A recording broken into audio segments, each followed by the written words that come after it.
The tale of President Trump's tariffs continues. The governor of Pennsylvania was targeted in an arson attack. And I'll tell you what happened when Paris cracked down on cars. That's some of what we'll get to on the 7 from the Washington Post. I'm Hannah Jewell. It's Monday, April 14th. Let's get you caught up with today's 7 stories. Number 1. President Donald Trump's tariffs are causing chaos for U.S. manufacturers. It's been 12 days since the president announced he would enact sweeping tariffs on imports from virtually the entire world. Since then, the global economy has been on a roller coaster ride. And some of the passengers getting the most queasy on that ride are U.S. manufacturers. Trump has said that tariffs will usher in a new golden age for American manufacturing. But his shifting policies are making it tougher for companies to make and sell goods. Their costs are rising and demand is slowing. Customers in the U.S. and abroad have been spooked by shifting policies and are slamming the brakes on spending. The fallout has been most pronounced for companies that buy or sell from China, which last week got hit with a 145% tariff. Commerce Secretary Howard Lutnick defended the president's moves on ABC News yesterday. We can't be beholden and rely upon foreign countries for fundamental things that we need. We can't be relying on China for fundamental things that we need. But speaking to the same program, Massachusetts Senator Elizabeth Warren, a Democrat, slammed the chaos. Look, there is no tariff policy.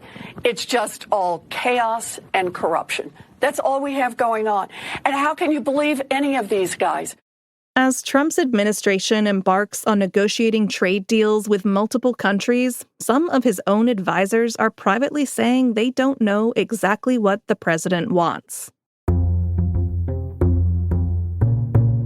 Number 2. The residence of Pennsylvania's governor was set on fire in an arson attack. Josh Shapiro is the Democratic governor of Pennsylvania. On Saturday night, he and his family celebrated the Jewish holiday of Passover at their official residence in Harrisburg. Just a few hours later, it was set on fire as Shapiro and his family were sleeping. Police said it was a targeted attack. No one was injured, but the fire caused significant damage. Authorities said yesterday that they had taken 38-year-old Cody Balmer into custody. They said he came over a fence on the property with homemade fire-setting devices before forcibly entering the residence. In a news conference yesterday, Shapiro spoke about the attack. We celebrated our faith last night proudly, and in a few hours we will celebrate our second Seder of Passover again proudly. No one will deter me or my family or any Pennsylvanian from celebrating their faith openly and proudly. Officials said yesterday they did not yet know Balmer's motive. Number 3. The Justice Department said it's not required to bring back a wrongly deported man. Last week, I told you about Kilmar Abrego Garcia. He's a Salvadoran immigrant who lives in Maryland and is married to a U.S. citizen. Last month, he was mistakenly deported to a mega prison in El Salvador. Last week, the Supreme Court unanimously ruled that the Trump administration must facilitate his return to the U.S. And a federal judge ordered the administration to make plans to bring him back. But Trump officials pushed back yesterday. They said they are not required to engage El Salvador's government in efforts to facilitate the return. They said they would only be required to allow him back into the country if he's released by El Salvador. The government's argument has set the stage for another test of the federal judiciary's ability to rein in the administration. Trump's team has moved to aggressively expand executive power in ways that courts have deemed unconstitutional.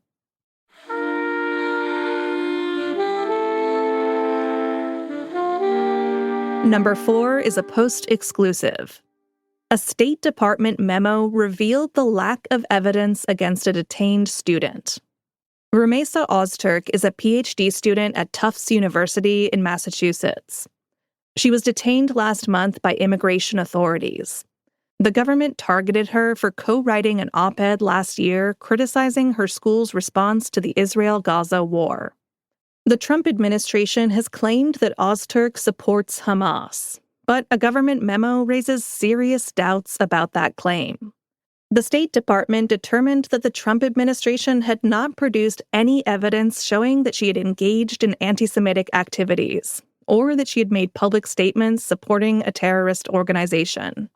But just a few days after the memo, she was arrested anyway. Video showed her being grabbed off the streets of suburban Boston by plainclothed agents in masks. Hundreds of students have now had their visas revoked by the Trump administration for connections to pro-Palestinian causes. The effort has alarmed free speech and immigration advocates.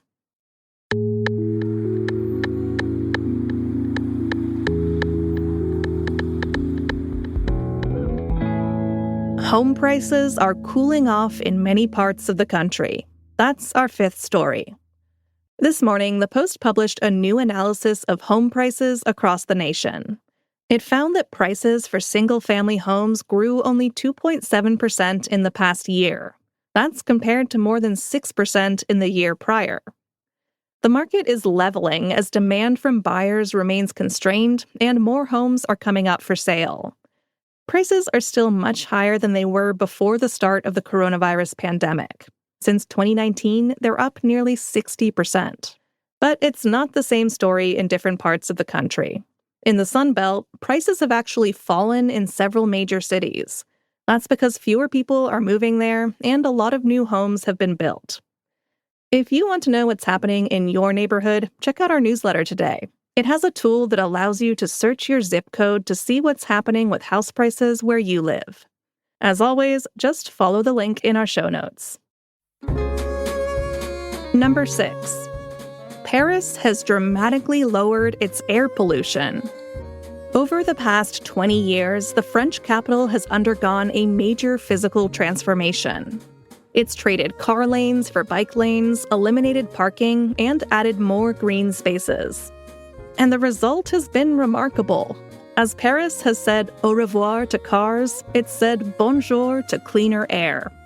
A group that tracks air quality said last week that levels of fine particulate matter have decreased 55% since 2005. Levels of nitrogen dioxide have also been cut in half. Both types of pollution have been linked to major health problems. The change in air quality shows how ambitious policymaking can directly improve health in large cities. And at number 7. The long journey is over. McIlroy has his masterpiece. Rory McIlroy won the Masters after a stomach-churning round of golf yesterday. It was a thrill ride from start to finish on the fourth and final day at Augusta National. McIlroy fumbled a 4-shot lead and had to claw his way back to the top of the leaderboard late. Then he missed the winning putt on the 18th hole. That sent the Northern Irishman into a dramatic sudden-death playoff against English golfer Justin Rose. But McIlroy ultimately triumphed and made history. With the victory, the 35-year-old finally captured the career Grand Slam. That means he's won all 4 of the major championships. He's just the 6th golfer to achieve that feat. All right, you're all caught up.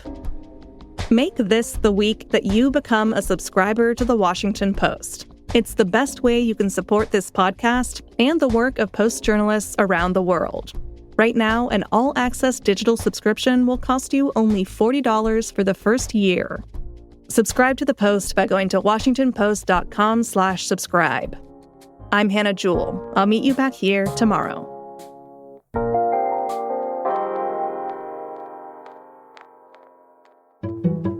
I'm Carol Lenig. I'm an investigative reporter at The Washington Post. My basic assignment is to help readers understand complex government policies and government officials' claims and figure out if they're getting the true story. We work to expose what's hidden and what powerful people want to keep hidden. We dig deep to reveal what's true And readers don't have time to do that. Only we can bring to you the reality of how a Medicare program is repeatedly failing. Only we can dig in and figure out that somebody who's nominated for a really important job made up a big part of his resume. Subscriptions support this work. I'm Carol Leonnig, and I'm one of the people behind the Post.